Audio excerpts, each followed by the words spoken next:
This conference will now be recorded. Okay, hi everybody. This is Len Sierra. Welcome to the AnCan High Risk Recurrent and Advanced Prostate Cancer Video Chat for Monday, June 17, 2024.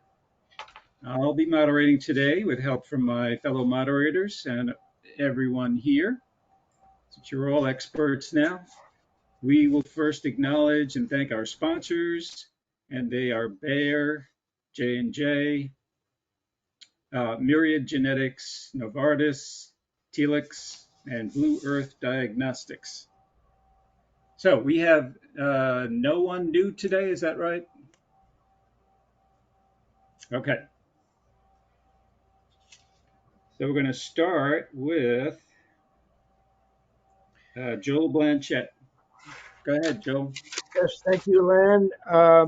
I had a televisit with Dr. E about 3, 4 days ago. She is a very nice doctor. For those of you who don't know her, she's very competent, very easy to get along with, very easily understood. So I can't recommend her enough. She said my last blood test looked very good. The only thing she was concerned about is my phosphorus. It topped the high range of 4.3. Mine was at 4.5. She says I'm either eating too many foods containing phosphorus or my kidneys aren't getting rid of it. My white blood cell count is still low, but she says that probably is the radiation you had back in November, December. It takes about a year to get rid of that for the white blood cells to recover. And she says also you lose white blood cells as you age, so that may be a factor also. She said my hemoglobin looked very good, so she was happy with that, and she wasn't worried about anything else. She said in relation to my almost concluding another 3, 4 months, my Orgovyx, my Nubeca prescription with her. She says, I've now swallowed the whole donkey. All I have to do is swallow the tail. She says that's a Greek saying in her country. And she says in 4 months, in September, after those two drugs have concluded, she will give me another comprehensive blood test. She will not give me any more scans. She says you're done with those for a while unless the cancer comes back. But she will get, but she wants the FDA to give me another FDG PET scan because of some mediastinum lymph nodes that have shown up in the last two FDG PET scans.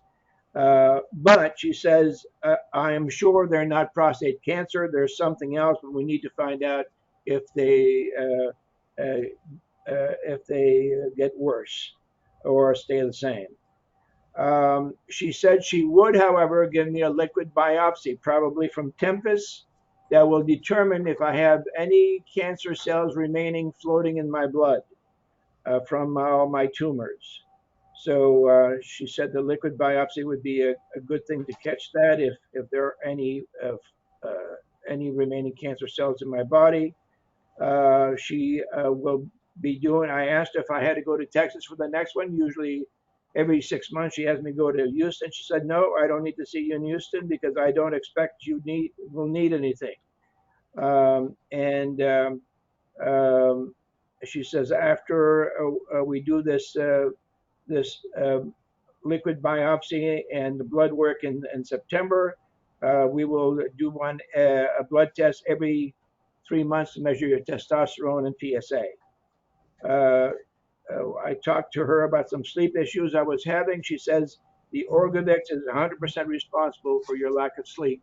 She says she's known many men on Orgovyx, and sleep is one of their problems, even though I have not been affected by hot flashes or anything else with Orgovyx. She says I'm in cruise mode. After September, I'll be in cruise mode and hoping that I never need any more ADT or any other treatments. But that's why I should be monitoring every 3 months. I was concerned about my LDH dropping 1 point below the range. And she says that's no problem. If it's low, if it's high, I would be concerned. But since it's 1 point below the range, I'm not concerned at all, she says. So that concludes my report. Very thorough. I can see why you like her. She, So, go ahead, Rick. yeah, I'm just to clarify, you're still on the Orgovyx and you're still on the darolutamide or not? Yes, I will be on Orgovyx for another 3 months. Then my 24 months will be done, and I'll be on darolutamide for another 4 months. 3 months on 3 months more on the Orgovyx and 4 months more on the darolutamide. I did ask her what she thought about darolutamide monotherapy, and she sort of bypassed that question because I knew from 2 years ago she told me whenever you take one, you take the other. She's pretty sure about getting the two drugs at the same time.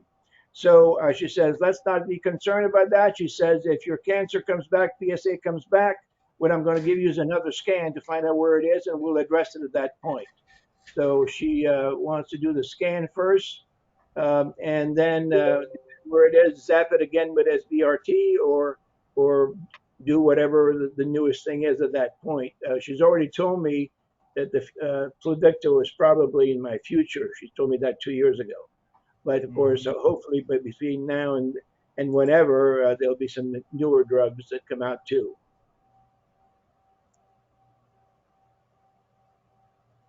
Joel, did you have any trouble getting Nubeqa, darolutamide? Not at all. Not at And all. you never had chemo. No. And you're hormone sensitive, so that's good for you. But I don't know how she did it, but she did it. She just ordered it, and I got it, and I'm paying I think $38 a month for it, and that's about it. Very good. I have a question. I don't get why Pluvicto is necessarily in your future if you've got hormone sensitive cancer which is responding well, and you're even about to go on a drug holiday. So why did she say that? Is there some major risk factor? Well, yes, I do have TP53 and what's the other one? It's not RB1, but P10 and TP53 have both of those aggressive genes. Yes. Oh, okay. So one thing that I learned today, because I've been doing a little bit of work on TP53 and P10 when they occur in germline, and I was listening to a pretty good session about TP53. It mentioned prostate cancer, but it wasn't focused on prostate cancer. And TP53 is associated with prostate cancer if you have it germline. For some reason, which I still don't really understand, P10 is not, although it probably should be. TP53 has a deleterious impact if you're getting radiation, which I never knew about before. And there are associations between radiation causing new cancers and TP53. So I'm suspecting that's more in terms of TP53 germline because it's in every cell in your body, but it may also be in terms of somatic. I don't know much more, but I did look it up very quickly because I heard them mention it in this webinar. Yeah, I have read that once or twice myself, Rick, and I agree with you. Mine happened not to be germline. Both of them, P10 and TP53, were in fact from the tumor, Okay. not germline.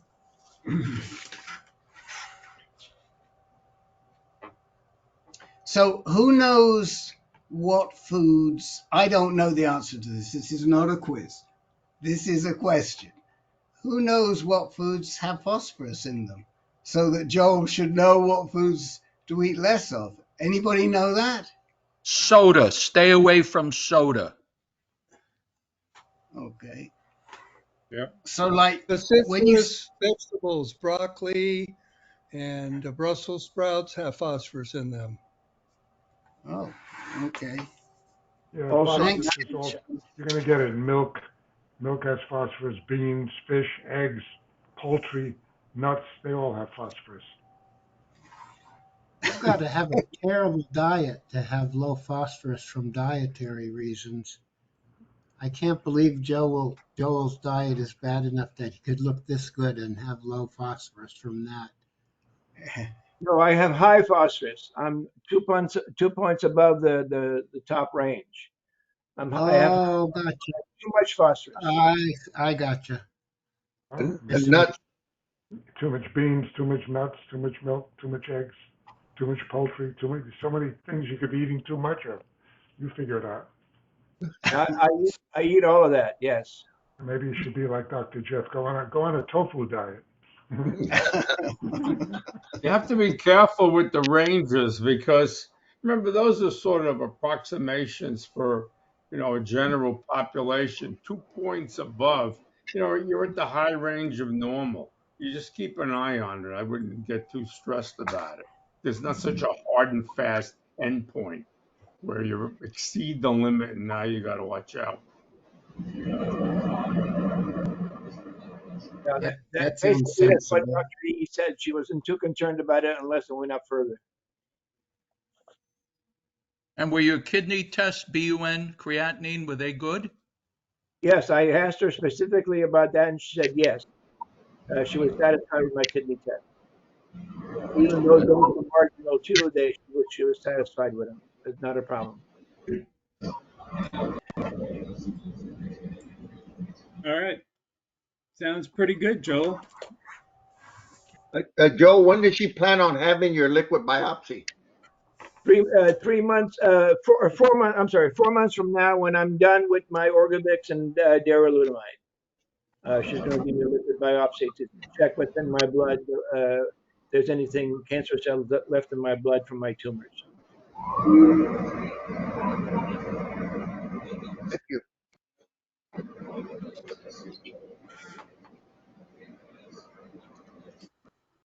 Okay.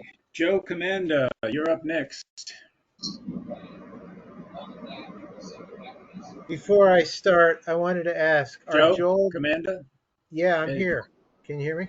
Okay. Yep. Before I start, I wanted to ask if Joel and Julian are at the Yep. same location. It looks like it.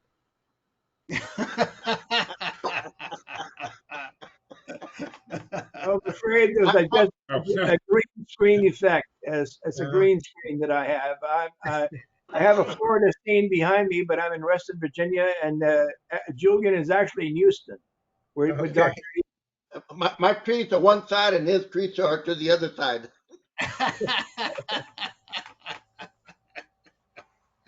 Um, I'm starting out on the same treatment that Joel has been on for a couple years, I guess. Uh, I expect that this fall I'll be starting with ADT and one of those second generation drugs or whatever they're called. And my doctor said I could take Lupron or Orgovyx. So I was going to pick Orgovyx. And she had been talking about Zytiga, but I was thinking of Nubeca. And I think that's because Rick said something about those being easier on old guys. Is that true, Rick? Your thing is off, Rick. You're muted. You muted, Rick. Why don't I let one of the guys who's on Nubeca respond to that? We've got a bunch of people who are either on it right now or who have been on it. So I'm go on ahead. it. I'm on Nubeca and Orgovyx for over a year on the Nubeca and a year on Orgovyx. And I don't have anything to compare it to, but all I know is I've spoken to people and heard that people who are on other things like abiraterone and enzalutamide and Erleada, whatever, all the other ones seem to have more difficulties than being on this combination. So I'm glad I'm on this combination. And my oncologist agrees that it's less toxic, so to speak, than the other combinations. Okay. Yeah, this is John. This brings up the question. I think AnCaners in general favor darolutamide over all the other androgen blockers. But here's the question. If you were starting out for the first time on a androgen pathway inhibitor, would you go with darolutamide because it's the best tolerated? Or does anybody think that starting out with abiraterone might be better because it's a more effective drug? Is it or isn't it? I was on Zytiga abiraterone for 2.5 years. It did keep my PSA down. It was only one time that it got it down to undetectable. After 2.5 years on it, I moved to darolutamide, and now I'm 7 months undetectable. So I would say it's abiraterone gives you a good start, and darolutamide can finish it off well for you. You know, John, when you ask about which is more effective, you have to define effective in terms of what? I mean, in terms of just PSA reduction, or, I mean, Rick and others have talked about, the protocol maybe starting with the abiraterone first because it increases your chances of having a lesser chance of becoming castration resistant and switching then to darolutamide rather than going to darolutamide like I'm on and then perhaps becoming castration resistant earlier in the game than if I started with the abiraterone. So I wonder about that in terms of which is more effective. Effective as far as what? You know what I mean? So maybe somebody could answer that. I don't know. Yeah, well, time to castration resistance, overall survival. Yeah, we don't know that. I don't know. I couldn't remember. I wouldn't John, be able I to have remember. never seen. Yeah, I've never seen any stats like that. I don't know, Rick, have you ever seen anything showing Abby better than darolutamide?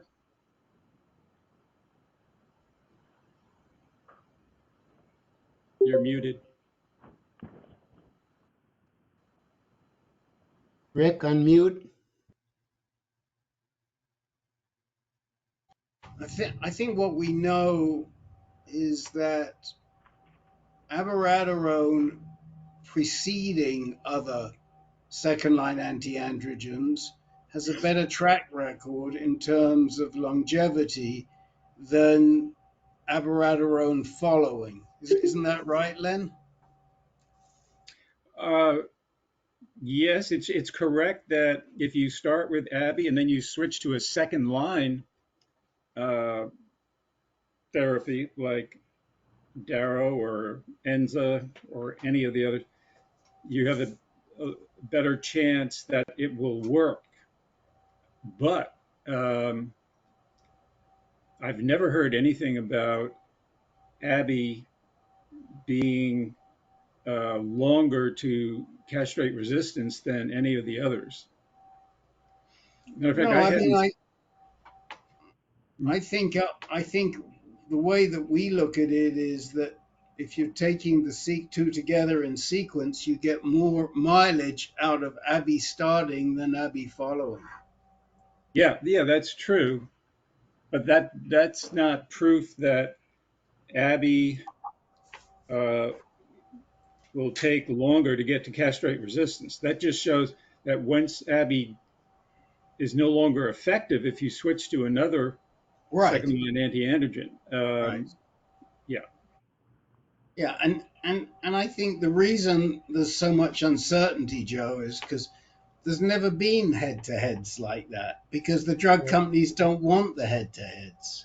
And nobody's going to fund that trial to see which is the best one. So we have to sort of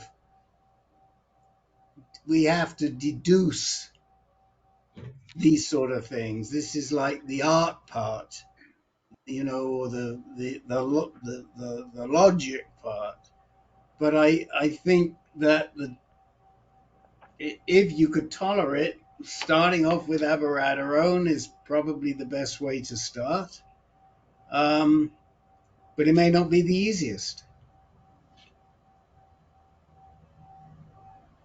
But Joe, in general, most people, nothing is true for everybody, but most people feel better on darolutamide, Nubeqa, because it doesn't penetrate the blood-brain barrier to a significant degree, whereas all the others do. I think another reason, Len, that I think most people start on abiraterone rather than Nubeqa is because I think it's harder to get Nubeqa unless your medical oncologist can justify it. I think in my case and in other cases, maybe Joel Blanchett, it has a lot to do with age and vulnerability and whether or not you can handle chemo or not. And if you can make a case for not being able to handle chemo, which is supposed to be a precursor to getting the Nubeqa, then you can go right to the Nubeqa. So I think it has to do with the conversation that the medical oncologist has. It's easy to convince any insurance company, for example, to get you abiraterone because I think it's fully covered, and you don't have to go through the same criteria you have to go through for the Nubeqa. Yep. Okay, so they're not interchangeable entirely in terms of medical, in terms of protocols and so on. And to get the Nubeqa, you really need to be castrate resistant or require chemotherapy, or what is it exactly? Well, they usually say you have to have gone through chemo first. Okay. Yeah, if you're hormone sensitive, which you are, right. They won't give it. I mean, the rule is that you don't get it unless you get it as a triplet therapy, which means an ADT drug like Orgovyx plus Nubeqa plus docetaxel. All right, so it may not be possible for me to get, as it, it depends on how things work out, I guess. Is that what you're saying? Yeah, I mean, typically you'd have to get on one of the other drugs and then complain that, you have too many side effects, you don't want to take it, and maybe they'll switch you over. What I'm interested in, though, is Joel mentioned that he doesn't have any hot flashes from Orgovyx, and I think someone else in our group said the same thing, which does, yeah, that's what I thought, Jeff. Um, Anybody have any clue why that should be? I mean, if I assume that hot flashes are due to low T levels, so I don't see why Orgovyx would be different than any of the other ADT drugs. Anybody have any ideas about that? No. Well, so I, I had used Orgovyx and certainly had a lot of hot flashes until I finished it. Yeah, there's probably more guys who do have hot flashes. I'm just wondering how it is that some don't. Well, let's see. Joel and Jeff, did either of you have hot flashes on a different ADT drug, like Lupron or? Terrible ones on Lupron. Terrible. Okay. And especially with adding Abby to it. Boy. Yeah. I was never on another ADT drug, so that was my first experience. Oh, okay. Well, there's something that bothers me about these Nubeqa comments. Nubeqa was originally put out if you were castrate sensitive. If you were castrate resistant, they had you had to have the NMCPRC, was it, in order to get it when they first approved it for castrate resistant. And if it was for castrate sensitive, which is the original, in fact, we had a hard time getting it because of that. It puzzles me why you say you needed to get chemo, since castrate sensitive I wouldn't think would be ready for chemo yet. No, the original recommendation for darolutamide was non-metastatic castrate resistant, which was a ridiculous category, because how can you be castrate resistant if there's no metastasis? And the way they did that was by looking for your metastasis with technetium 99 bone scan. So it was basically for people who had just become castrate resistant, but they didn't have a lot of cancer and you couldn't see it anywhere. And then it was around the time that they innovated the PSMA scans, and of course that blew it all to smithereens. The thing is that it was approved for castrate sensitive right away, and the No, it castrate wasn't. resistant was added No, it later. wasn't, Jeff. No, it wasn't. It was Okay. approved. It was approved for non-metastatic castrate sensitive. Resistant. That was if I castrate resistant, if I'm not mistaken. Yes, I think if you look it up, that's what you'll find it was approved for initially. Yeah. I remember when that was added to it, but in fact, I talked to Hardstark about this, and the fact that it was really only for castrate sensitive first, and then about a year ago, I guess, they came up with the non-metastatic castrate resistance. No, Jeff, you're wrong. Okay. You're wrong, because Len and I worked with them from the beginning in those original trials with Pooja, and we said to them, you know, you've got this ridiculous category, non-metastatic castrate resistant. Google right now, whilst we're talking, Google the darolutamide FDA approval, and I'll stand corrected, and so will Len, but we're pretty sure that it was non-metastatic castrate resistant. For patients with then hormone sensitive prostate cancer, darolutamide plus standard deprivation. Purpose for patients with metastatic hormone sensitive prostate cancer. I just remember specifically when they came out with a non-metastatic, which the Hardstark and I talked about, which seemed sort of ridiculous, but when I may be wrong, but I even looking it up here. I'm looking it up right now, but Jeff, are you reading from notes or the literature? No, this is NCBI, NLM, NIH, Gov. It's National Institute of Health. Oh, it's approved for treatment of metastatic hormone sensitive, and that's not just. Yeah, only if you add docetaxel. Let me look for the original darolutamide, approval, because that I think what you're looking at was the second approval. Yes. Yeah. Okay. The approval on July 30th, 2019 was for non-metastatic castrate-resistant prostate cancer. That was the original approval. Okay. And then it was later approved for metastatic hormone-sensitive prostate cancer. Plus docetaxel. You had to have docetaxel. Plus docetaxel. Triplet therapy. Right. It's confusing, but that's the way they ran the trial, so that's how it's approved. Yeah, I mean, what they did, and it's really a nasty trick. I mean, I'm not super critical of farmers, like a lot of advocates are. But what happened was Bayer needed to find a space for themselves with this drug. And so they created a space by making it for non-metastatic castrate-resistant prostate cancer. Now, if you think about it, and all of you guys know enough on this call, and everybody who listens to the recordings, how can you be castrate-resistant if you're not metastatic? It doesn't make sense.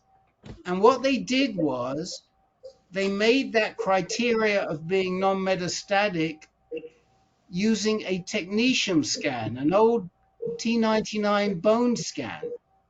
So you could be castrate resistant and you could have very few mets, that would maybe show up on a PSMA scan, but didn't show up on a technetium scan. And I think, Len, you did this. We told guys, if you're metastatic, go back and get a technetium scan if you want darolutamide, because if you've got very few mets, you may not show up on a technetium scan, and then they can't turn you down because then you're non-metastatic castrate resistant, which is a silly thing. But they did that deliberately because they had to make themselves a space. And now we've got this crazy non-metastatic castrate resistant category that a lot of other pharmaceuticals have globbed onto, and it's a stupid category that makes no sense to anybody. And then subsequently they did this second trial that Len just referred to, which you're reading from, Jeff, which was they got it approved for metastatic hormone sensitive post docetaxel triplet. But if you're metastatic hormone sensitive right now, officially you cannot get darolutamide. But there are some docs out there, I don't know how they do it, like Dr. E, who they get these drugs. They're amazing. But they get these drugs for you. But we've had so many people and so many conversations on this call about people getting turned down for darolutamide. Eric, for example, cannot get it, even though he's metastatic hormone sensitive. Does that clarify it, Jeff? Yes, I think we should move on because there's so many people that want to talk. I have just one more thing I wanted to ask about. What my doctor talked about was getting on the Orgovyx right away whenever I start, and then waiting to see. It's not clear to me what we're waiting for before we add the second one. Do you have any thoughts about that? That As can be opposed to starting determined them both by, together? that can probably be best determined by what your risk level is. You know, some people are de novo metastatic or very high risk from the get-go, and you just know for sure that they're going to need double therapy to have the best outcome. Other people come into it non-metastatic, clear scans, no predictors of high risk, and maybe even a chance of having been cured by their radiation or by their surgery. And people like that might only still need one drug, like in the old days. Okay. All right. Thank you. All right, Joe. We're going to move on to Daniel Straub. Go ahead, Dan. Sure. Thanks, guys. Last Tuesday, I got my PSMA PET scan, and surprisingly, the standardized uptake value was 10 for the gland and seminal vesicles, but also in the left lymph node, 9.7. But what's really surprising is they found something on the liver uptake with a reading of 8.3, which kind of scared not scared, but was a concern to my doctor. So Friday I had a CT scan and there was no correlation, no positive correlation with any tumor or lesion that was showing up on the PET scan. So I'm waiting to hear from him next, but in my mind, I'm pretty much convinced I'm not going to do surgery, but I'm going to ask for therapy.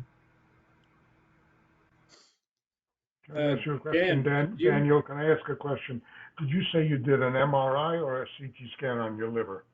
I previously had an MRI, but not on the liver. They did a CT scan on the liver, on the whole pelvic area. They usually do, when there's possible liver involvement, they usually do an MRI with contrast to get the best, picture of what's going on in that tissue. You can ask your guy why I didn't do that. I'd be curious. Okay. Probably it would be nice to do it again in 6 months and make sure it's still clear. it may not be prostate cancer, but still it would be nice to know what on earth that PSMA scan was picking up on. Yeah, exactly. Could have been a small tumor, or but they did indicate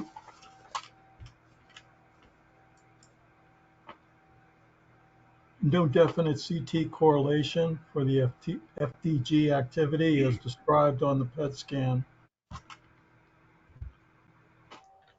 So they were seeing no correlation, but again, I guess maybe the MRI might indicate more information. Hmm. Hmm. And So, your liver enzymes are okay? That I don't know. Yeah. so And your let, PSA let, is still in the teens? My PSA, I asked for it again, and the doctor wouldn't allow it. He said you just had one 2 or 3 weeks ago, but it went down. Where it was at the beginning of the year was 15.5, which was one of the indicators why they were evaluating me. And then in just last month, it dropped to 14.1. Hmm. so the And my reason glucose are at the, 4 the plus 4. reason I think this is important, notwithstanding the liver discussion, which you've got to keep monitoring really closely, is that when you came to us, you were ready to run into surgery. And we said, well, with a diagnosis like this, you've really got to get a PSMA scan, which you did. And the PSMA scan has indicated that there is some nodal activity outside the prostate. Which nodes did you say lit up, Daniel? The left node, left lymph node. So one of the left lymph nodes. Now, the research shows, and I can't remember the percentage, but it's pretty high, that when they do a PSMA scan on a gent like you going in with a 4+4, a PSA that's jumped to 50, that the PSMA scans change treatment decisions, Yes. which is exactly why we said to you and why your doctor should have offered you. You shouldn't have had to go through all this advocating for it. Now, what does that now mean? Probably that your treatment path will be some type of combination of radiation therapy and hormone therapy. And what that's going to be, you're going to see what they propose, come back and talk to us. The standard of care, the gold standard, I should say, the gold standard seems to be a couple of sessions of SBRT, IMRT, that's the lower dose across the pelvic girdle, and somewhere between 18 and 36 months of hormone therapy, possibly since there is disease that they can see outside the gland, combination hormone therapy, abiraterone plus ADT. In your case, because you're with Kaiser, you don't have much chance of getting Orgovyx, unfortunately. So, you'll be looking at Orgovyx, abiraterone, two types of radiation, ideally SBRT, but if not SBRT, high dose brachytherapy to the gland or low dose brachytherapy. And that's what's going to give you the best likelihood of recovery. If they start talking to you about 48 sessions of IMRT, you can tell them to stick it where the sun doesn't shine. And What that was you the can 48 sessions that you were recommending or not recommending? 48 sessions of what? IMRT, low dose radiation, low dose external radiation. I I really got agree. Orgovyx. I got Orgovyx from Kaiser. Did you? Yeah, but you're in Oh, San Francisco. Yeah. yeah, and also you got Orgovyx. You're in. Not only are you in San Francisco, Jeff, but you're not newly diagnosed. So whether they'd give it to somebody who's newly diagnosed, you probably got it because you've got Andrea Hartstark as your doc, and she knows how to do it, right? And that makes a huge difference. These people, they don't. On the other hand, if they're giving you the runaround on what treatment paths, then we'll try and get Andrea involved for you. But it's harder now to do that than it was a few years ago. We've had people who haven't been able to involve Dr. Hartstark, even though she's on the West Coast. Go ahead, Jim Marshall. I tried to get her and it was turned down. I also suggested the next iteration of me after I finished my treatment holiday was to switch off of the Eligard to the Orgovyx, and that was frowned upon. So I already tried it here. The only thing I'd say, just one second.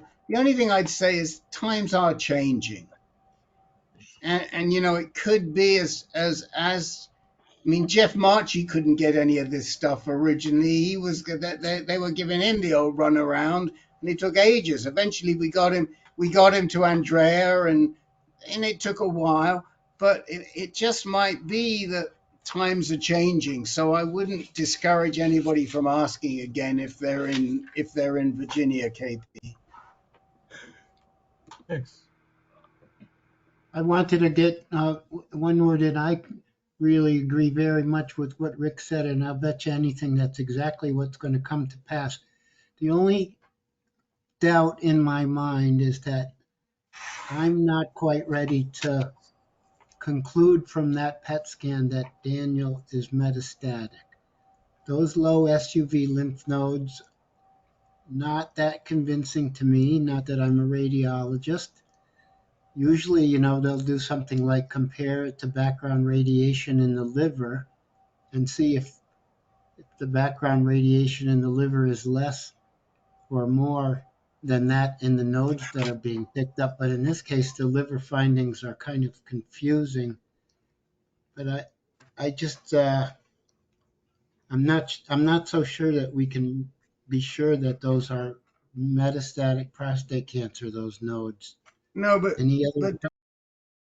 Dr. John, I think what the takeaway for me is that surgery is probably not a great decision because of the Everything likelihood. else you said, I agree with. And secondly, if Daniel is going to do treatment, it should be some combination of radiation and hormone therapy. Yeah, I agree with all that. Thanks, guys. Anyone else?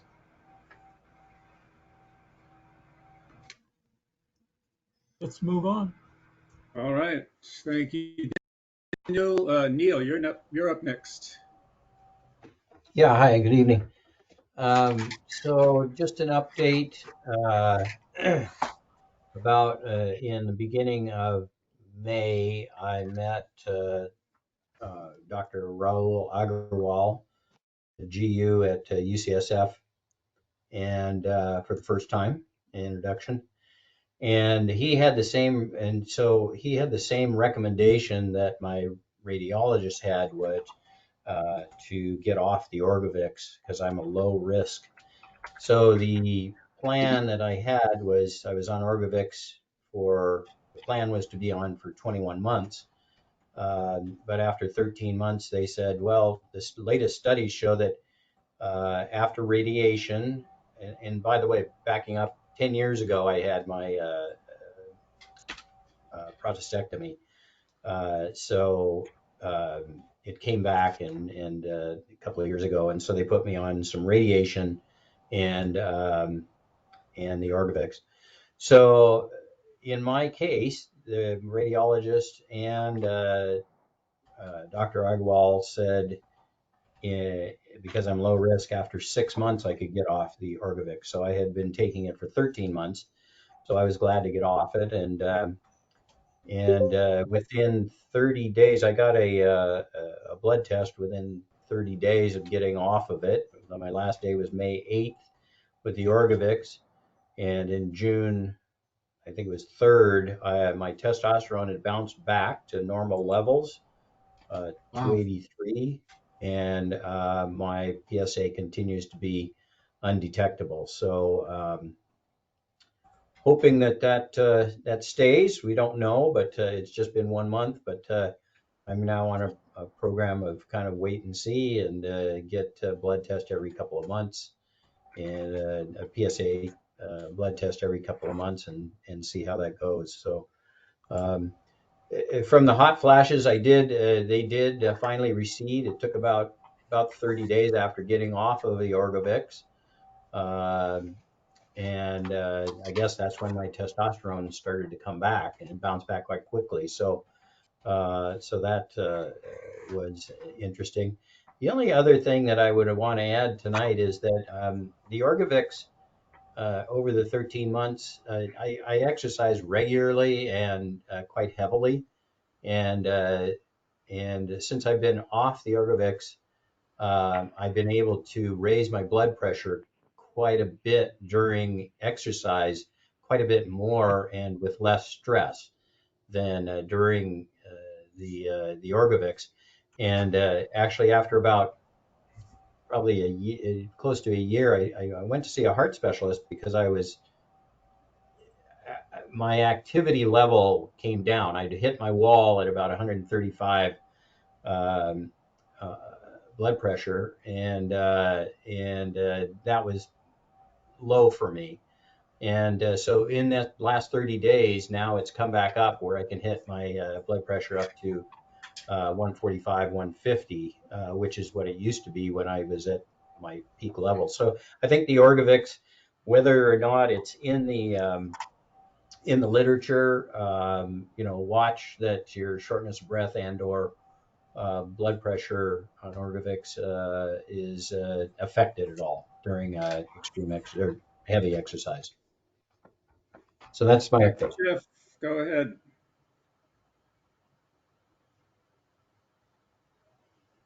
Go ahead, Jeff. So are you talking about, you measured your blood pressure, or are you referring to your heart rate? I'm sorry, my heart rate. Oh, Yes. all right. My heart Okay. rate. Yeah, I'm sorry. Okay. My heart rate, I I was get wondering my about heart that rate too. up to 150 during exercise. Right. Okay. And then hitting the wall at about 135 heart rate. Yeah, sorry. So your That sounds kind of high. What's your resting pulse, Neil? 65. It's kind of high. And how old are you? 71. I don't know. I do MDs have in high the blood group pressure. isn't the resting pulse of 65 and exercising go up to 150? Isn't that too high? It is high. It is high, but that's I don't do that often. I usually hang in around 135, and I'm pretty comfortable at that. But today, for instance, I was going into the doctor to see about that, and so I pushed it to 150, and it was okay. I mean, it was probably the limit, but it was okay, which it used to be at 150 for quite a few years. Yeah, but it changes every year with respect to age, Neil. So that's the first thing. So it goes down with respect to age. The second thing is, depending on your history of aerobic exercise, it can significantly impact what your maximum is. So somebody who's never done aerobic exercise, they say the maximum is 220 less your age, and you should exercise to 80% of that. Now, when I don't push myself that hard anymore, but when I do push myself, I can get up to 155 and above, but it hurts to get up that level. But technically, I shouldn't be getting up above 146 or 147. There are a lot of people that probably can't get up to their max because they haven't been exercisers. So, I mean, this is a medical advice. This is like exercise advice. This is what I Yeah. know about. Yeah. Yeah, no, and I agree. I think my point of it is that I do a lot of aerobic. I watch it carefully, and since I've been off the Orgovyx, I've gotten back onto a higher, less stressful heart rate during exercise. I guess Would that's you, the only point. Neil, can you tell me again what your testosterone was originally and what it went up to within a month? So before I started Orgovyx, it was like in the 370. I started Orgovyx, it went down to 4, and it hung there for a long time. And then after 30 days, it's back up to 283. 283? 283, that was what I got after 30 days off of Orgovyx, it's at 283. Okay, all right. Thank you. Dr. Jeff, go ahead. This is my update, Len. Oh, okay, go ahead. You had your hand raised. That's right. No, But you're that was to ask him the question about heart rate versus blood pressure. Yeah. right. Well, you're next anyway, so Oh, take the all right. floor. Okay, so I've had a Gleason 9, 4+5, and ADT plus abiraterone plus prednisone. The last ADT was Eligard for 6 months, and with the abiraterone and the prednisone. And I wanted to see with this Eligard, I got my testosterone done and my PSA done uh, 2 weeks before my next shot, and I'm undetectable testosterone, and my PSA was less than 0.02. So I'm not sure that this Eligard wore out, which is what I was concerned about. But when I go next week for my ADT, it's going to be Lupron every 3 months instead of Eligard every 6 months. Um, I know there was some concern raised about Eligard and its ability to sustain suppression the full 6 months. In my case, it looks like it has, but I'm going to Lupron anyway next week. Again, Q3 months. And this low energy, I mentioned that I was going to start taking ginseng on the advice of an herbalist. I've been taking it for 2 weeks. I haven't seen any improvement at all. Um, I'll keep taking it. I have enough for 50 days, but so far it hasn't given me any extra energy at all. And that's it. How are you doing on your 816 fast? So that's been about a month, and I'm not happy. I'm probably the only person in America who's put on 5 pounds on a intermittent fast of 16/8, and I'm really watching, and as I've always done, so I'm not pigging out in the 8 eating window, but I still put on 5 pounds. So I imagine I'd be a balloon, an elephant, if I wasn't doing this, because I guess without testosterone, it's a tough battle to It is. lose weight or maintain weight. You're absolutely right, Dr. Jeff. It is a really, really tough battle. I mean, I was so careful, and I went from about 157 to 169, and I was exercising every day. I was eating very carefully. Um, a couple of things, but you're being really careful about what you eat during the 8 hours, you say, I am. right? Yes, I Yeah. am. And I'm not going to stop. I have another 14 months left of Abby, and I'm not going to stop intermittent fasting, it actually is an easy way to eat and live. I can eat. I don't have to worry. I eat at 9. I eat through 5. And then at night, I don't eat. I don't feel hungry. When I wake up in the morning, I'm not hungry. It's a painless exercise, and it just makes eating easier. So my hypothesis in putting a lot of weight on for me was that a lot of it was water weight. You probably have the knowledge to determine to what extent it might be water weight, but I really felt that so much of the weight I was just retaining so much water when I was doing It's a very good point, and I do take a diuretic for other reasons. I take hydrochlorothiazide every day I'm taking it for calcium excretion to decrease urinary calcium excretion, but I am on a diuretic. I don't want to go higher because then you run the risk of low potassium and all those dangers of hypokalemia. Do you feel like you're puffy? I feel like I'm fat. I feel like it's fat around my gut, not fat, period. I don't think it's water there. I look at myself, I say, how did I get that? Yeah, that's classic ADT weight gain. That's where it goes. Yep. How can you tell if it's water weight? How do you determine that, Rick? How can you know if it's water weight? What does water weight look like? Feel like?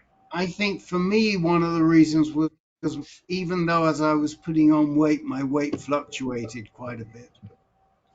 So it would go down relatively quickly and then it would go up relatively quickly.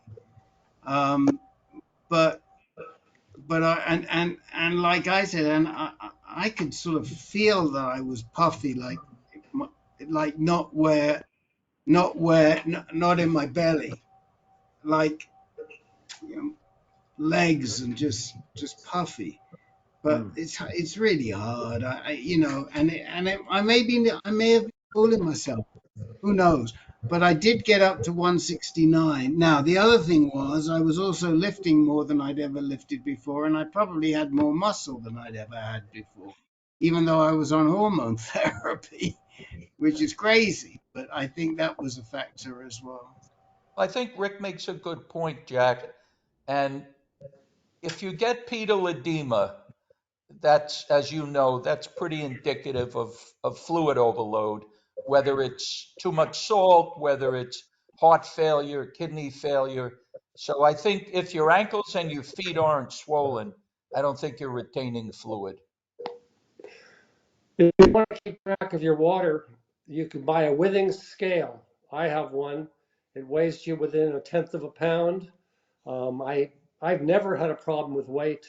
I've weighed myself every day, and I'm heavy now. I'm 190 when I like to be 189, but I will be back to it because I eat just a little bit less dinner. But I eat breakfast, lunch, and dinner every day. I have a snack at 4, and I have another snack at about 8:30. And I got a little bit of belly fat, but I have found no problem getting my weight down by eating just a little bit less starch at my dinner, and also limiting, if I'm eating protein, how much I'm eating. But I'll have like 1 piece of chicken instead of 2. But the Withings scale tells you exactly what your water mass is. Every day it tells you, gives you a graph on it going up and down. Right now, I'm 3.1 pounds up on my water weight. So if I would subtract that from my 190, I'm actually below the weight I want to be at. It's incredible, this stuff. They also show you how much muscle every day, what your muscle, how much fat, how much bone mass you have. The scales are pretty good keeping track of all these numbers.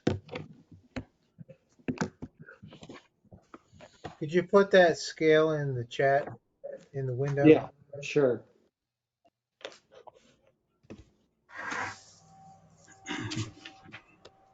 All right, Jeff, can we move on?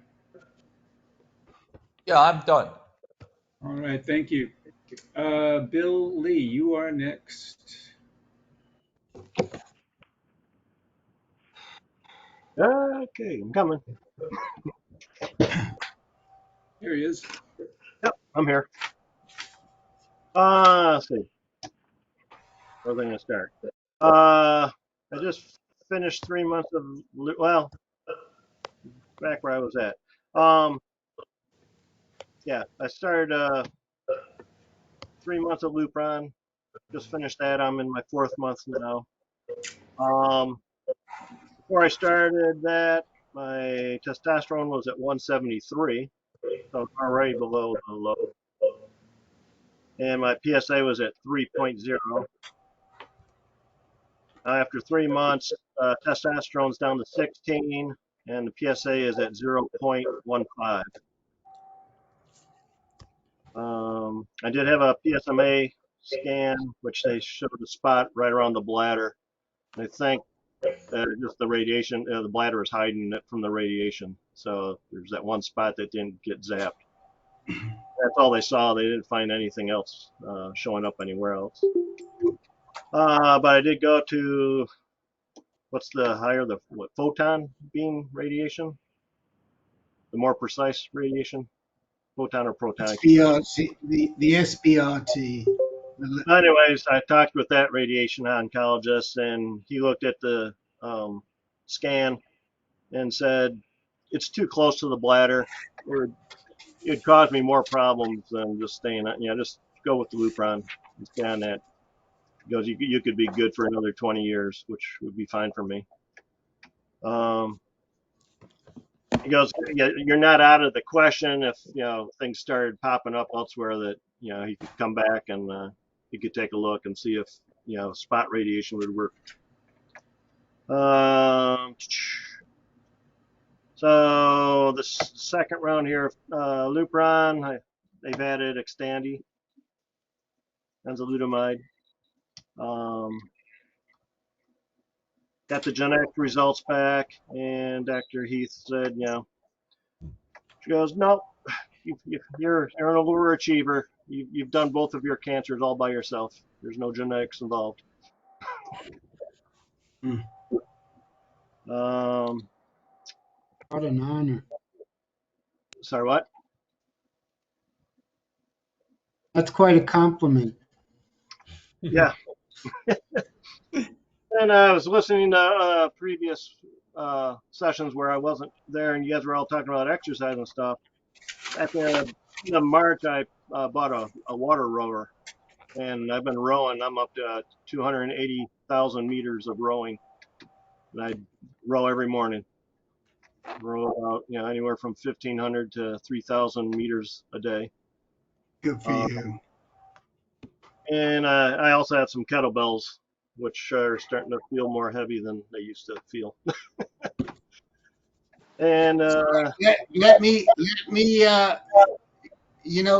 advice is only worth what you pay for it. But let me just ask you, when you row in the morning on that rower, do you row without bending your arms until the very end, or are you rowing with your arms? combination. I mean, I'm rowing properly, but You are. yes. But I also want to Okay. work out with the arm. So in the with the program that this water rower uses, because there's different brands, I didn't want to do any ads for any specific rower, but you're hooked into the internet, and so they download. There's a bunch of programs you can run. Okay. And That's fine. I want to make sure you're not, a lot of people who don't know how to row, they sit on there and they just do this with their arms. But your arms shouldn't. Yeah, the arms shouldn't do it, but I do the arms into where it's called resting row. I mean, just to kind of work out the arms a little bit. But then once you Yeah, get I in, know that. Yeah, right. once That's fine. But okay, yeah, no, it's that's a little great. more using the legs and only the arms right at the last second. That's right. Legs, arms, legs, back, arms, legs, back, arms. And hot flashes kick in. I sweat a whole lot more when I row. You rowing guys, I'm watching a movie right now called Boys in the Boat, and it's Yep. all Yeah. about that, and they coach you about using those legs, and just what you're saying exactly, Rick. I think you'll really like it. It's all about rowing and back in I've read the 1936. book. Oh, you know the book, yeah. Yeah, I read the book, but I rode literally pretty much every day throughout my hormone therapy, either on the water or on the rowing machine. Great exercise. Well, I suspect the book was better than the movie. I tried watching the movie and I had to bail out about halfway. I just thought it was Yeah. boring. I'm halfway through it right now. I haven't decided yet. Okay. All right. I agree with you, Len. I Oh, yeah. couldn't Who said watch that? I couldn't watch the whole movie either. Oh, Jerry. Yeah, yeah. Okay. Then Maybe you other than have to be someone like Rick, who's really into rowing. I read the book. I recommend the book highly. And I watched the whole movie, even though I'm not a rower. Gary, and you liked it? I liked it enough. Yeah, I Enough? thought Okay. the competition stuff was engaging. and the nice thing about rowing is it activates about 89% of your muscles in your body, so get a good workout. Oh, yeah. It's great And exercise. besides that, I have fatigue too, so I was like mid-afternoon. I'm a computer guy, so I'm sitting there and I'll wake up trying to figure out how long I've been out. That's okay.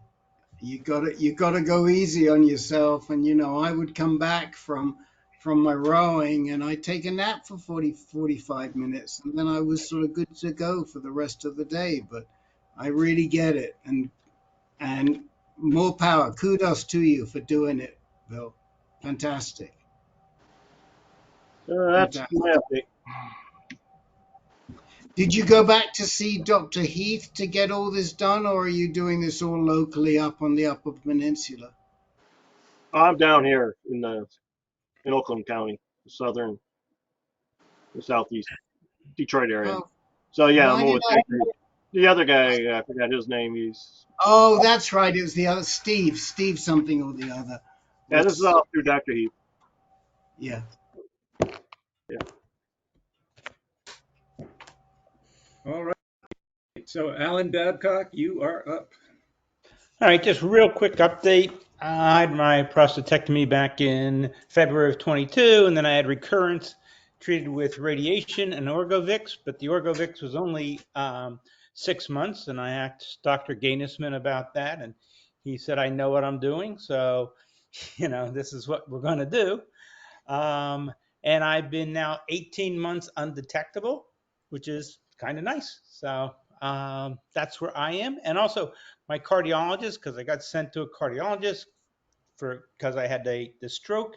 And I talked to her about, when I climb, my heartbeat can get up to 150. And she said, for short bursts, Alan, I don't give a rip. I don't want you up there for, half an hour, but you do it in short bursts. You don't have to worry about that at all. So just, little piece of information there that was not a big problem for the cardiologist. So right now I'm living a good life and just going along. And Alan, what was your Gleason score? It was 4+4. And when I'm going to start the radiation, I, being who I am, said, well, Dr. Gainesman, can't we just wait to see if the PSA goes up? He said, no. He said no as most, and Dr. Wang, the radiologist, said, no, that would be stupid. No, this is an aggressive cancer, and we have to fight it aggressively. And also, after the last time, Dr. Gainesman said, I don't need to see you every 3 months. I'll push it out to every 4 months, which left me a little uneasy, but I don't think I get to tell him how often to see me. So this goes back to Joe Commander's question when he said, why do I really have to take 2 drugs? So here's Alan, who actually only took 1 drug. He's a grade group 4, and it looks like it worked. So far, yeah. I mean, again, every time he said, I'm not making any promises, but the longer you go, the happier I am, the better it is. But yeah, that's right. And I argued with him about the 6 months, and he wasn't, because the group said that's not long enough, but he wasn't hearing it. So everybody's different, right? Yeah, Yeah, you you know, did Alan, remarkably well. my doctor just said the same thing but I was on it for the full 13 months. But there were 3 studies that Dr. Agarwal sent me that showed that low risk, and I was a 3+4. So and pretty much the sequence that you talked about. Got it early with the radiation, got it early with the prostatectomy, a lot longer in between, but I think it mirrors it pretty well. And they said 6 months was plenty. I read the studies, and they are, at least at my 3+4 anyway, it was the right amount, 6 months. Yeah. So I'm preparing myself to have recurrence. But that's just the way I do it in my head. That's what I work best for. If I, following prostatectomy, Dr. Correa said, "Oh yeah, we're going to get it all." Well, he didn't get it all, and I crashed after. I mean, I was in a bad way. Not when I was first diagnosed, but when I had recurrence. I thought for sure, okay, this is it. I'm going to die, but I didn't. So. I also should say too, Rick said go see Gainesman, and they had referred me to somebody else, and I said okay, called, made an appointment with Gainesman, and I think it's worked out well for me. I don't know what I would have done with somebody else, but I think that was a good move. So thank you, Rick. I think it's good to take that advice and run with it. Did you congratulate Dr. Gainesman? Huh. I don't know whether I wrote him a thank you. I've been doing No, I don't mean for that, but you can do it for yourself too. He was recently appointed the Oh yeah, editor. I saw that. No, I haven't. No, I haven't. You're right. I should. Yeah. No, I did not. He was appointed the editor of the NCCN Journal. Right. Yes, I did see your note on LinkedIn, and Yeah. So when I do see him next time, I will. I also say though, I've been doing this gratitude thing, and I've been getting a hold of the docs and saying thank you very much. I'm very grateful to you. Boy, that just they love it. You think, oh, these guys know, they know they're good and whatnot. No, they love it. And the guy who did the trimix, he got back to me and said, thank you so much for, because he really helped me out. I'm really grateful that you stepped in and recommended this for me. And he was very thankful. So that's a good thing to do. So, and I got that from the group too. Somebody had a doctor. David Muslin. David Muslin. That's who it was. Yeah. So thank you. That's just a great thing to do. I forget to do that sometime, but it just really, I've been doing it more with each of my doctors, and unfortunately, I've been seeing a lot of doctors. Little kindness goes a long way. Yeah. Bingo. So that's it. Just want to let people know sometimes it goes smooth. Very good, Alan. Keep up the good work. And we're going to go next to Robert Bogosian. Thank you. Good evening, everybody. I have a bit of a different situation, and I spoke with David Muslin, and I go way back with David. Spoke with him the other day, and he said, why don't you join the group and tell him what's going on? So I had surgery in 08, everything clean. Recurrence in 15, brought it back to undetectable, and just been constantly going up slowly. Had many PSMA scans, many Axiom scans, but the last 2 in September of last year, my PSA was 1.59, PSMA was clean. All prior scans were clean. And my radiation oncologist and medical oncologist were just baffled. So we'll do an Axumin in December. My PSA then was 1.9 clean. So I just had another PSA test. It was 2.3. My medical oncologist is Dr. O.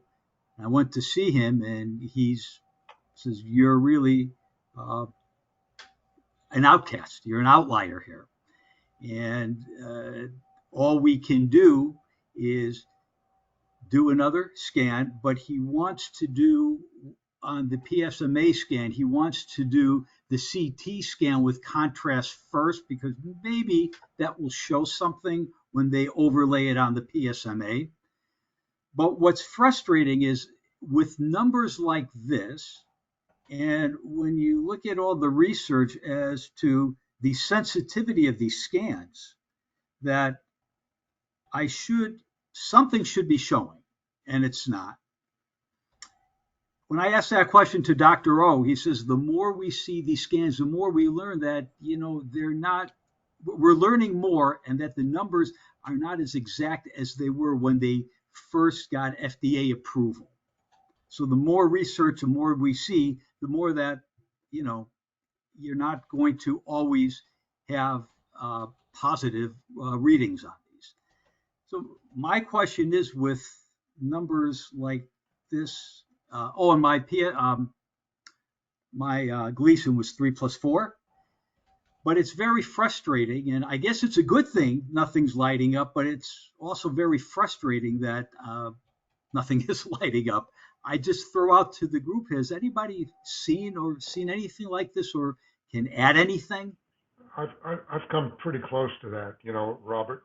I've told the story before. I had my prostatectomy in 2003, and I was clean for 15 years, okay? And it started to creep up slowly, very slowly, and all of a sudden it took off a year ago, and then it started to get up to as high as 2.1.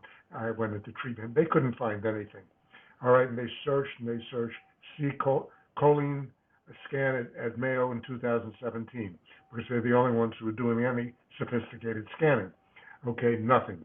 Okay, then I had a PSMA, then I had an Aximum, I had an FDG, I had another PSMA, another Aximum.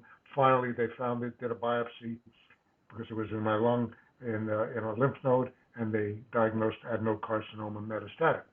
But it was a real, needle in the haystack, and it was very anxiety laden for me to go. This searching was really knocking me out, and why it didn't show up until, I had to reach that level in order to find it. I expected it to show up when it was 0.17, 0.2, 0.3, 0.4, but no, it wasn't showing up. 0.5, no. 0.6, no. So it was just, I don't understand why, but that's just what happened in my case. Seems to be happening in your case. Did you have an FDG scan? No, just PSMA and Axumin. Well, the CT scan that Dr. O wants to do now, is that going to be an FDG PET? That will be a PSMA, but I guess my understanding, when you do a PSMA, they do a full body CT scan. He wants to do that with contrast. Right. So that could be the FDG PET that we're talking about. Okay. They always do a CT scan when they give you a PSMA, because it allows them to locate the PSMA on you, because the PSMA doesn't give any identification where it is on the body. So they have to do a sort of another scan, just a regular CT scan, so that they can locate the PSMA on you and see where it is. But then there's a whole nother thing, which is what Dr. Jack's talking about, which is an FDG PET, which uses this contrast to try and show up what might else be going on, and then they will compare that to the PSMA. So my guess is, Dr. Jack, that's what Dr. O is going to do next. But Jack, I thought finally that PSMA did show something with It you. did. It did. The final PSMA was showing something. It And correlated with the Axman was the beginning. Showed a little bit, but they weren't sure. It was equivocal. right, And the PSMA definitely confirmed it. And that's what they biopsied, the subcarinal lymph node. And then all of a sudden it showed up in my rib and also L4 vertebral pedicle. But no bone stuff showed up until the PSMA thing. Axman showed a little bit, a trace in the lung. So there's three people who want to make comments, so I'll give up the floor in a second, but I want to say one thing to you, Bo. When the process is as slow as yours and it's as difficult to find it, even though it can make you really crazy, which I get, and the anxiety, it's generally a good sign, because it generally means the disease is moving slowly, it's very, very treatable, and I know Dr. Jack won't agree, or he might agree reluctantly. I get anxious, but I've got corroboration from Peter Carroll and from my current medical oncologist. They both say the fact that it was so slow and indolent for so many years is in your favor, even though it's in the lung. So, Right. Well, when you say even though it's in the lung, it's very interesting. Recent studies have shown that people with lung mets have the best prognosis for the longest OS. So, this is some stuff that's been coming out recently. But what I guess I'm saying to you is be comforted. Yeah, there's probably something there, but whatever it is, we're going to treat it. And you got a great mentor and coach in Dr. Jack. So, I think there's something to do with Muslin here, because Muslin has friends like Bob Bogosian and Dr. Jack who take forever to come back. I don't know what it is. What is it, Muslin?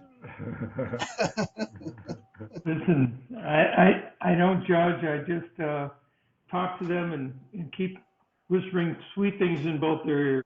Yeah, and it is sweet always, David.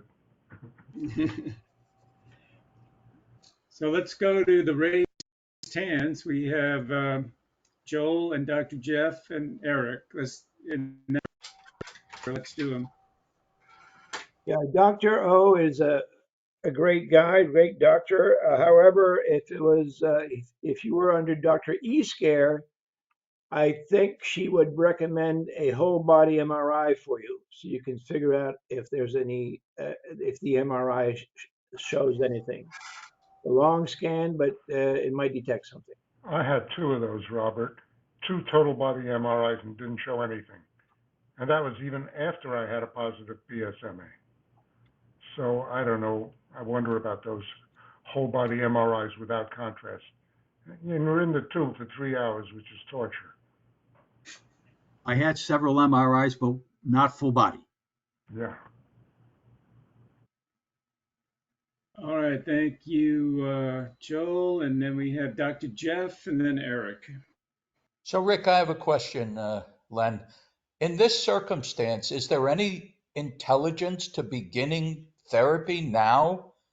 And assuming the rising PSA is caused by the presence of prostate cancer? Mm-hmm.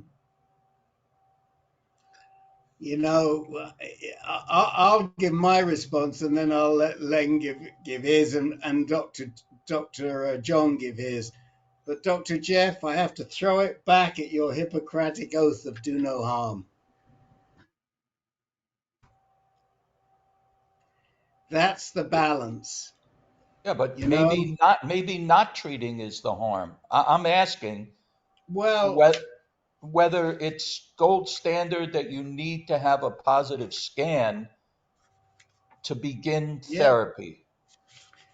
I think every doctor's different. I think there are some doctors who might start, and there are some doctors who are going to say, let's just wait and see what comes back. But I think when you've got a very, very long landing strip like these guys have, and nothing's been moving that quickly, there's a reluctance to place a man on hormone therapy. I mean, I can certainly tell you that a doc like Dr. E would would not. I mean, the GU medical oncologists who are a lot more sensitive to the impact of of hormone therapy are going to be very reluctant to start. But there are others who might start it. I don't know. I'm interested. That's just my opinion. That's Len and Yeah, Dr. Jet and Dr. my John. opinion is that you want to know where the lesions are so you know if systemic therapy is appropriate or possibly spot radiation, Yeah. That's a lot. some form of localized therapy. Um, I would like to know, what the target is personally. And if nothing is showing up on the scan, I mean, one thing that may suggest is multiple very small lesions, and that's why they're not, even though the PSA is high, that's why there's nothing showing up. Multiple micrometastases. Yeah. But I would like to know what we're shooting at. Well, Who else wanted to speak? Jack or John? Yeah. Go ahead, John. I mean, yeah, let me say something. The old schools, I was told by my current medical oncologist that there's the old school and the new school. And the younger school tends to be more interested in finding out where it is and then treating it accordingly. The old school wants to treat it prophylactically without even knowing where it is. And that's what they wanted to do with me originally. And they wanted to go at my pelvis, to go at my pelvic bed, my prostatic fossa. And the new school wanted to slow down and let's find out where it is and let's treat it accordingly. And with all my scans, nothing has shown up with my pelvic bed or my prostatic fossa after 20, almost 22 years. And it would have been to me horrible in many ways. And I've kind of screamed at these people and say, well, what if you guys went ahead and gave me all that radiation in my pelvic bed and it wasn't necessary? And, and we found out later on, after all I went through, that I had to get it again with my lungs and with my bones. So I don't know, I guess maybe it's kind of a sort of a crap shot if you just go ahead and without knowing where it is, go ahead and let's assume it's in the pelvis and let's go ahead and shoot it. And, they used to say 33%, and now it's down to 15% is in the periphery. No, I'm sorry, 85% are in the periphery. That's what Dr. Carroll told me. Sort of shocked me when he told me that. Something I don't John? like to share. It's kind of a little scary. John, and then Eric, and then David.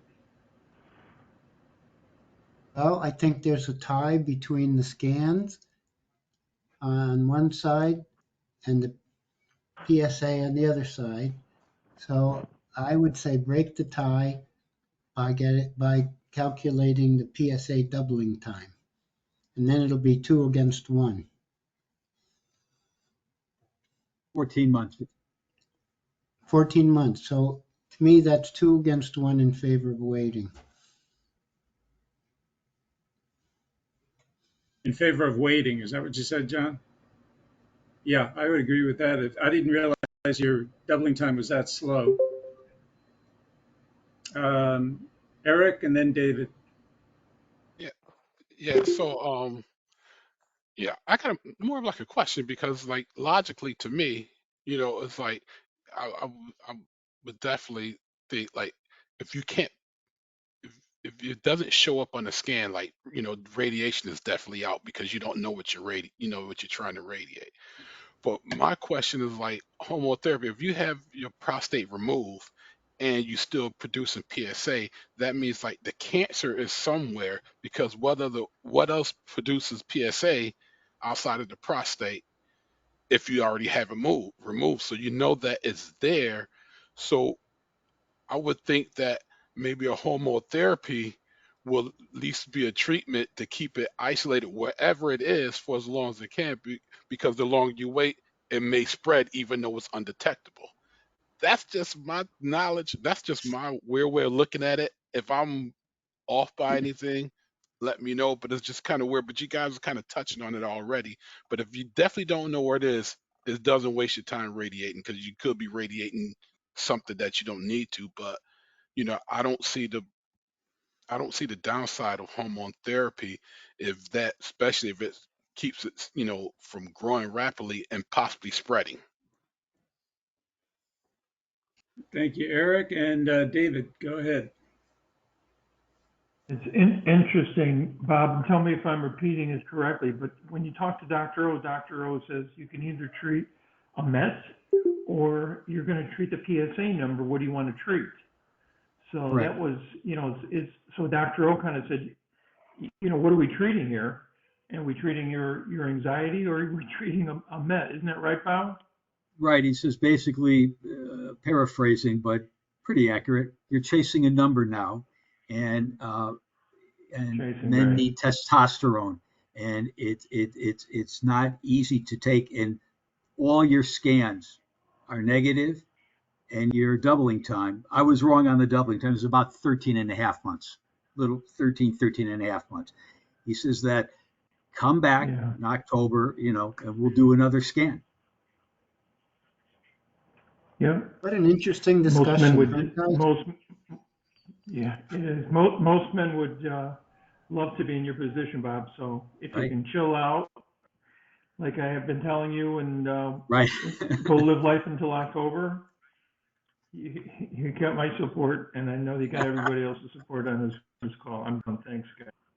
Robert, my doubling time was very long for a long period of time, and all of a sudden, within months, it started to get smaller and smaller, and that's when I got frightened and said, "Let's treat it," and regardless, I was ready to treat it, and then they found it at the same time. So you're pretty safe, 13 and a half months. How often are you checking your PSA, Robert? Every 3 months since 2008. That's good. Same lab. That's good. Okay. I have a comment, but Dr. John, you started to make an interesting comment. Go ahead and finish your thought. Didn't I finish it already? What else was I about to? You was going to say something about this being a very interesting conversation. I don't know where you were going. Yeah, I just thought this was such a great discussion. I mean, I suppose it's not so great, if you're Robert on the hot seat, but this is just so fascinating. Yeah, I agree. It goes to show you there's so much gray area in prostate cancer treatment.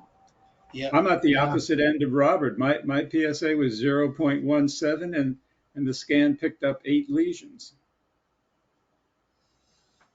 And I guess my understanding what Dr. O was saying too, it's the aggressiveness of the cancer too that plays into whether or not it will PSMA scan will detect. Yep, it is. What I and it is a great conversation. In fact, I double starred it because I figured this is going to be the editor's pick for when I post this tomorrow.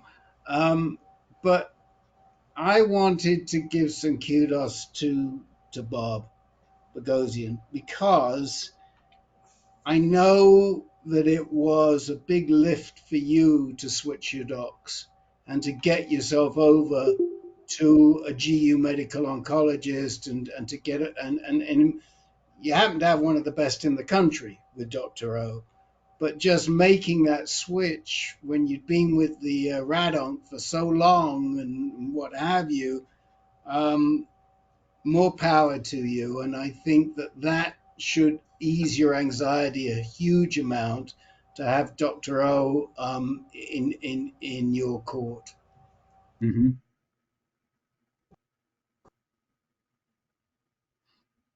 Len would agree with that, wouldn't he, Len? I certainly would. I love Dr. O. And I've never heard anybody who's ever seen him say anything negative about him. Okay, we've got Eric up next.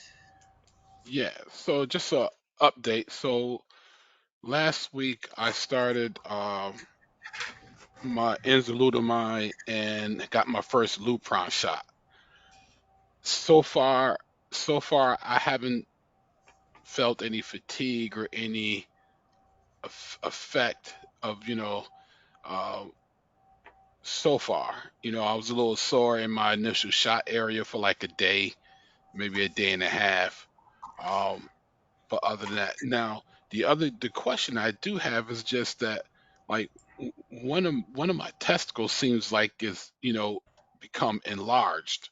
Now I didn't know if that was possibly maybe a side effect with the enzalutamide or Lupron or anything. If anybody had any of that issue, I have a appointment with my primary physician on Wednesday. Um, but I just wanted to see anybody else's thoughts on that.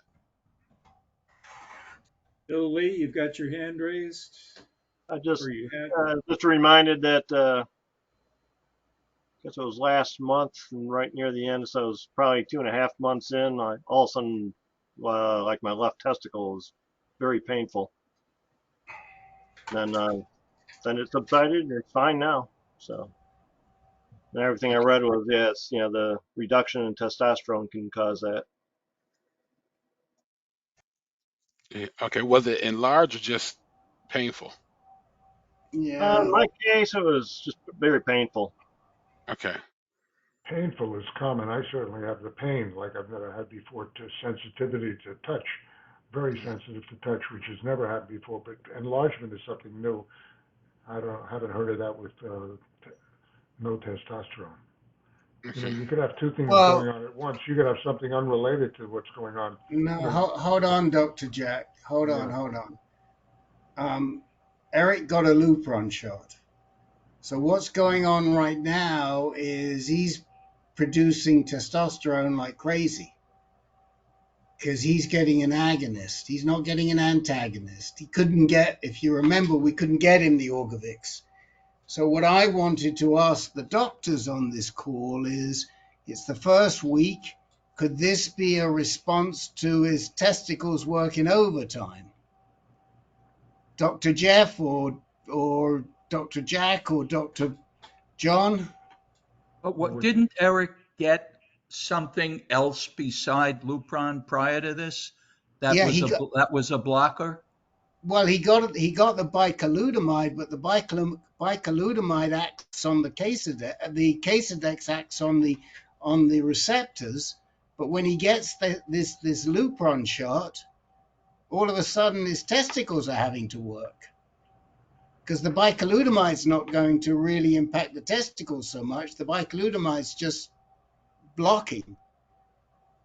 And the reason that it's blocking is because there's a concern that when they give you the agonist, you start making so much testosterone, you get this flare before you go down. Now, this is all very logical, and nobody ever said that medicine was logical.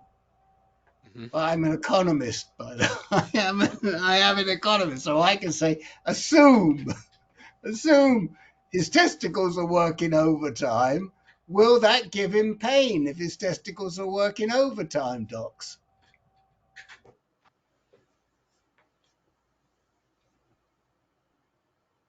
Stump them, Eric. Yeah, nobody wants to touch. It's a perfectly good theory. I mean, I just looked it up and got just what you guys said. Testicular pain is reported with Lupron, but not swelling. So clearly, a careful physical exam is called for. Okay. I mean, people get testosterone supplementation. They don't present with enlarged testicles. No.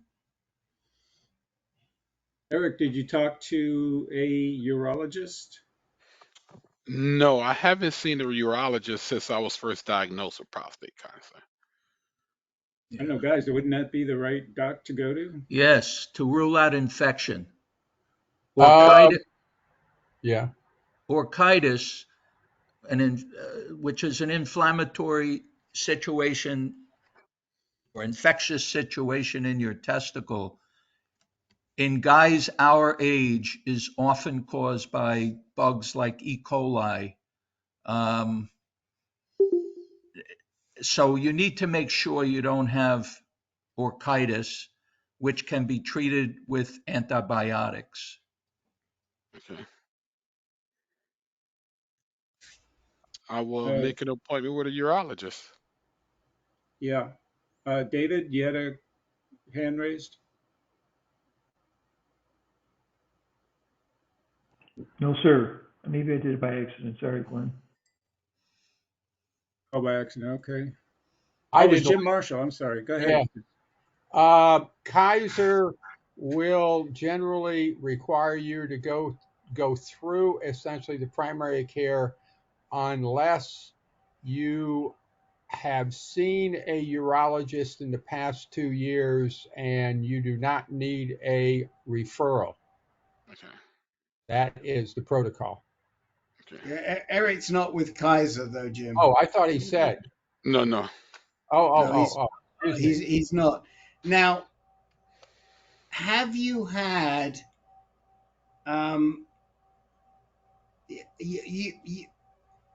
you had radiation therapy with Dr. Song, did you not? My notes say. Yes. And how long ago was that? I think just a bit over 2 years. Okay. Well, first of all, Len, how many more people do we have to go to? Eric is the last one. Okay, so I'm going to take a little time, or Dr. John and I are going to take a little time, because we heard about a very strange situation today with one of our dearly beloved, Jimmy G, who isn't here tonight, but he thought he might make it. And this gives me the opportunity, A, to update you on Jimmy, and B, that's sort of somewhat synchronistic, wouldn't you say, Dr. John? Yeah. Now, I woke up this morning and there was a text on my email from Jimmy saying, I've been in Sibley Hospital since Saturday. Call me when you can. So I had my coffee and I was ready to call him and he didn't pick up, and then he calls me back. I said, what's going on, Jimmy? He said, I had another fever on Saturday night. He always seems to get fevers on Saturday night. I've noticed this. This is at least the third, if not the fourth time that it always comes in on a Saturday night. And he said, I was really weak, I was really fatigued, so I went over to Sibley and they admitted me. And he said the good thing was that I was symptomatic, so they were able to do a bunch of tests. And the test came back and it showed that he had some sort of a blood infection. So they put him on some sort of antibacterial, and they said, you should, when we send you home, we're going to give you this antibacterial to take with you. And they did a whole bunch of other scans and tests. And as usual, when he gets these fevers, his whole, as Woody Allen used to call it, the groinal area, the whole groinal area was inflamed. So his testicle was inflamed, his penis was inflamed. There was a bunch of inflammation going on there. He had a consult with a Greek infectious meds doc, and the infectious medicine doctor came back to him and said, I think that what you have is radiation cellulitis, which no one has ever suggested before. Now, we know in our world of prostate cancer, we know a lot about radiation prostatitis. We know a lot about radiation cystitis. We don't know much about radiation cellulitis, but radiation cellulitis is something similar, which occurs quite often in breast cancer, where the skin gets inflamed by the radiation beam, just the same way as us guys have these issues with the bleeding from the prostatitis or the proctitis or whatever it is. You can also get radiation cellulitis. And what the infectious doc says, he says he's seen it before, but never in a man in that area.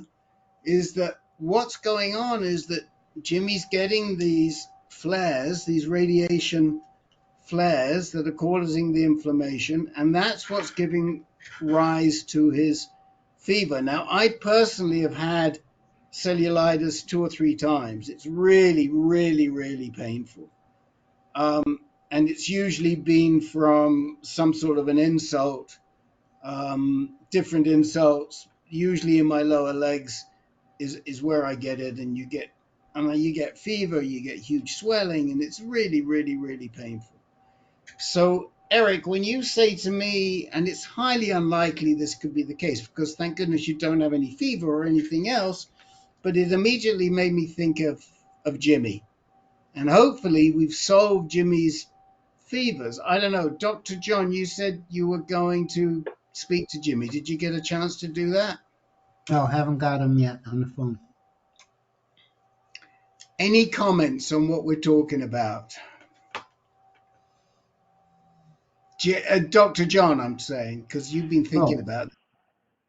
But no, we never heard of it before, but you can bring it up when you finally get to by your primary care, you get to your urologist and say, have you ever seen a case of radiation, cellulitis, orchitis, epididymitis in the past? It's something rare, but here we have a case. Yeah. Is this a delayed reaction to radiation therapy, or has he had recent radiation? I'm not. No, it's been a couple of years, I think. Oh, so it's a delayed reaction. Well, that's. Well, but it was the same way with me with my cystitis. It didn't come on for 2.5 years after radiation. Yeah, I've heard of that, internal organs, but this is like the skin. This is the cellulitis around the perineum, the whole scrotal area. And, yeah. We don't know. And it's just on one side. It's like the right side. It struck me as coincidence that as soon as I started the Lupron and enzalutamide, then it doesn't hurt, but then I don't even know how I noticed, and I was like, wait a minute, and then I felt, and I was like, oh, it's huge. So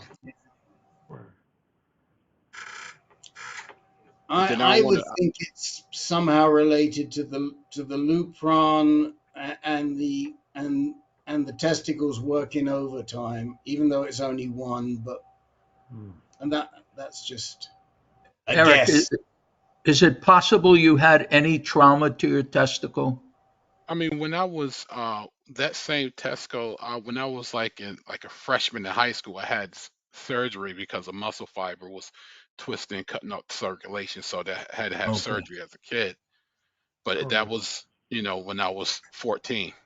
So you had torsion of that testicle? Yes. And they operated on you and untwisted it? Yes.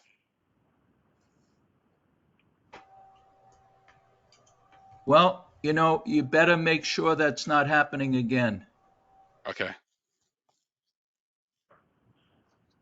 But you have no pain. You say you have absolutely no pain. There's no pain. No pain. No pain. So wouldn't he have pain if it was torsion or epididymitis or some kind of, infectious or inflammatory condition? Most of the time, yes, but not 100% of the time. You're going to need an ultrasound of your testicle. Yeah. Mm-hmm. Yeah. Okay. Yep. We're full service here, Eric. You know that, right? Yeah, I see. Yes. Yes. Eric, was there anything else? Nope, that was it. Okay. Was there anyone who joined late who would like to take some time? You got a few minutes. Yep. Well, okay, guys, it was a great session, and we'll see you all next week. Thanks for the great discussion and everybody's participation. There's something. There is a quick thing I want to mention. If you're not getting enough of our weekly visits and going and listening to us on the on YouTube or through the website, And again, apologies. We're trying to correct the issues with the website, but apologies for that. We have made a recent decision that we're going to start recording the low intermediate group as well, because we know that this group has so much interest, and we figure that there could be a bunch of low intermediate guys that can benefit from the wisdom. And as Dr. John will attest, Dr. Mark Perlow is doing an incredible job as the new moderator.